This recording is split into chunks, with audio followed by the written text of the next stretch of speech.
Some further explanations. We go back here to the matter of the point of view, for, besides being vitally important, it is the one that is likely to give the student the most trouble. We have been trained, partly by mistaken religious teachers, to look upon the world as being like a wrecked ship, storm-driven upon a rocky coast. Utter destruction is inevitable at the end, and the most that can be done is to rescue, perhaps, a few of the crew. This view teaches us to consider the world as essentially bad and growing worse, and to believe that existing discord and inharmoniousness must continue and intensify until the end. It robs us of hope for society, government, and humanity, and gives us a decreasing outlook and contracting mind. This is all wrong. The world is not wrecked. It is like a magnificent steamer with the engines in place and the machinery in perfect order. The bunkers are full of coal, and the ship is amply provisioned for the cruise. There is no lack of any good thing. Every provision omniscience could devise has been made for the safety, comfort, and happiness of the crew. The steamer is out on the high seas, tacking hither and thither, because no one has yet learned the right course to steer. We are learning to steer, and in due time will come grandly into the harbor of perfect harmony. The world is good and growing better.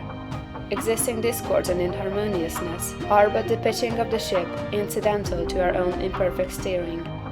They will all be removed in due time. This view gives us an increasing outlook and an expanding mind. It enables us to think largely of society and of ourselves, and to do things in a great way. Furthermore, we see that nothing can be wrong with such a world or with any part of it, including our own affairs. If it is all moving on toward completion, then it is not going wrong. And as our own personal affairs are a part of the whole, they are not going wrong. You and all that you are concerned with are moving on toward completeness. Nothing can check this forward movement but yourself, and you can only check it by assuming a mental attitude that is at cross purposes with the mind of God.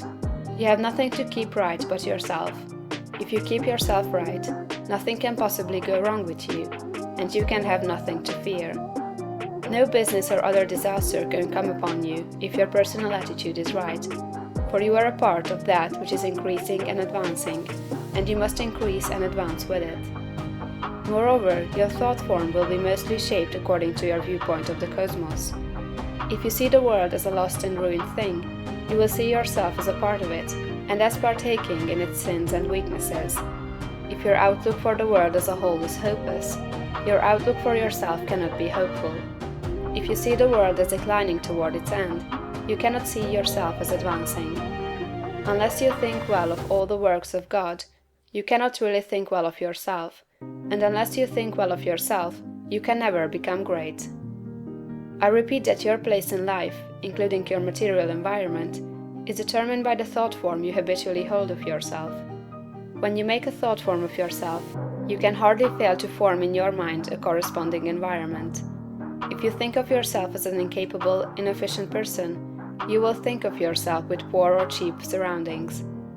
Unless you think well of yourself, you will be sure to picture yourself in a more or less poverty-stricken environment. These thoughts, habitually held, become invisible forms in the surrounding mind stuff, and are with you continually. In due time, by the regular action of the eternal creative energy, the invisible thought forms are produced in material stuff, and you are surrounded by your own thoughts made into material things. See nature as a great living and advancing presence, and see human society in exactly the same way. It is all one, coming from one source, and it is all good. You yourself are made of the same stuff as God. All the constituents of God are parts of you. Every power that God has is a constituent of man. You can move forward as you see God doing. You have within yourself the source of every power. End of chapter 16.